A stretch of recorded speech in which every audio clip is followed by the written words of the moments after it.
but there's something about him.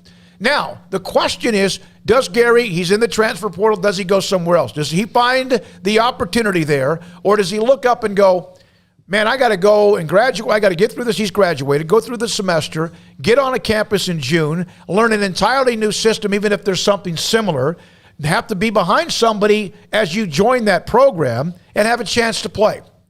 And then again, it might be at a program that's not a Power 5. I hope it is for his case. And he could, again, come back. Or does Baylor, if he does leave, and most likely he will, do they go look around for another quarterback in the transfer portal? And you wonder if that then decides the decision on that, is that somebody else they bring in who's more experienced? When you already have that person. I would. You just mentioned Kyron Drones. This is good news for Kyron Drones too, and that means his reps are going to go up and his expectations are going to go up because he has to be ready at a moment's notice, and it's not going to be like he did when he had to play his snaps last year, was go in and hand off and turn around, because that was where he was last year. So they need the backup quarterback to be the guy who's ready to go in at the drop of a hat, and so that's Kyron Drones now. That's him. So Gerry coming back would probably be the Cowboys term is progress stopper. And I hate to use that one, but that's probably what it is. All right, Craig, you make a comment, whatever you want to say. Finish that up, and I'm going to go to some of the chat room questions because we have some of those and also the comments as well. Yeah, I mean, I don't expect Gerry Bohanon to come back. If he did, great. If he doesn't, that's fine too. I just want what's ever best for Gerry, honestly. I mean, he's put in the work, and I just want to see him get the payoff. And he got that to some extent last year, but I just hope he lands in a good spot for himself. And, as far as going and looking at a quarterback, I think of when Matt Rule brought in Jalen McClendon, who was a super veteran from NC State that first year. And, I think that kind of muddied the waters. They needed a quarterback and some depth, but I think in the situation right now, I don't think one guy bringing him as depth is going to make too much of a difference and probably would just cause more trouble, if anything. So, I don't know how they handle that. Might just by the skin of their teeth, just grit their teeth and try to get through the season with 3 guys, but I wouldn't expect Bohanon back, and I wouldn't think that they would go look too hard in the transfer portal for a guy to be depth. No, I don't think they will either, unless they were to lose somebody else who's in the quarterback room. And I think what Dave Aranda, Sean Bell, Jeff Grimes have done is give Kyron Drones their understanding and what they expect. And I think they've also done that with C.J. Rogers. We could say, he's a walk-on, but he's a young man who now is at least number 3 in the quarterback room, and who knows, maybe even ahead at times in some cases to who is the blue chip quarterback in Kyron Drones. So you have him in the room. And if you were to bring somebody in from the transfer portal and give him a scholarship when you have a walk-on quarterback that knows the system pretty well and plays at times very well, then that could be, as you mentioned, that could create a little bit of tension in the room. And I understand the C.J. Rogers love and all that, but he's a walk-on quarterback right now. So, it is what it is. If he's the guy that they plan on being a part of the mix, if he's that good, then I'm sure he'll be on scholarship soon, the way he's being talked about. And if he's not, then I think that says something too. So I'm not too worried about C.J. Rogers in this equation.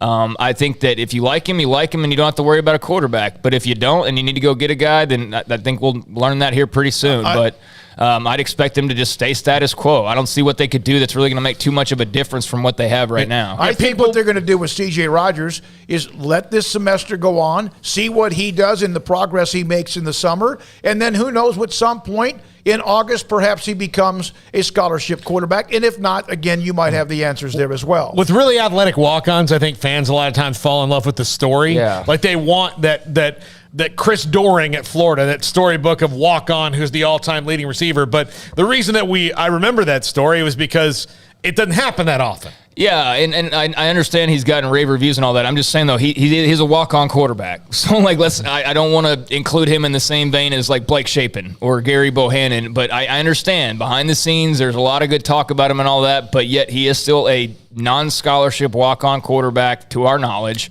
And, maybe that changes. And I hope for his sake it does. That'd be great. But right now, I think they stay status quo, like I said. Here are some of the comments in the chat room. Scotty B, not surprised that Gerry transferred out. He will most likely. He's in the transfer portal. From Lee Buttercup, I think Aranda didn't wait until the fall to name QB1 to respectful to GB, Gerry Bohanon. Naming not only allows Gerry to enter the portal, dude deserves to start somewhere.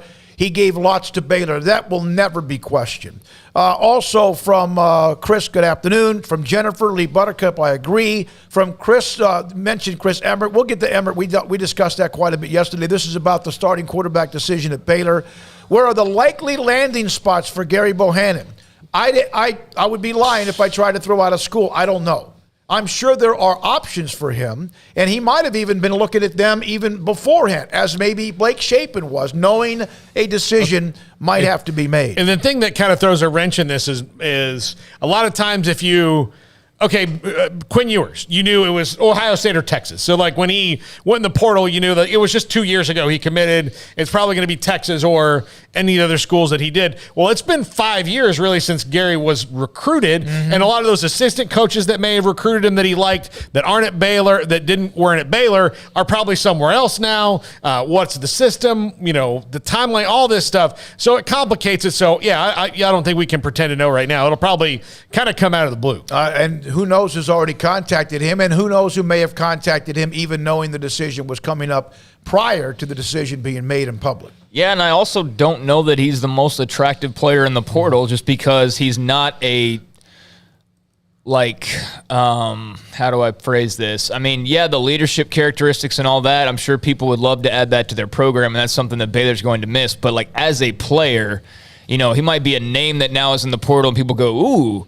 But I think when you really look at it, I don't think, you know, he's just an automatic to go D1 and be a starting quarterback somewhere by any means. I just don't know how many places are open, and he's good, but I don't think he's so good that he's just an automatic, like, you know, he's going to light up the transfer portal as a quarterback. And he's not JT Daniels, who has had a beleaguered career, but when JT Daniels was coming out and being recruited, he was one of the top quarterbacks in the country. Yeah, but he started at a Power 5 team that won a Big 12 title. I know that there was the defense, and I know special teams was good, and I know that again eventually Shapen took over.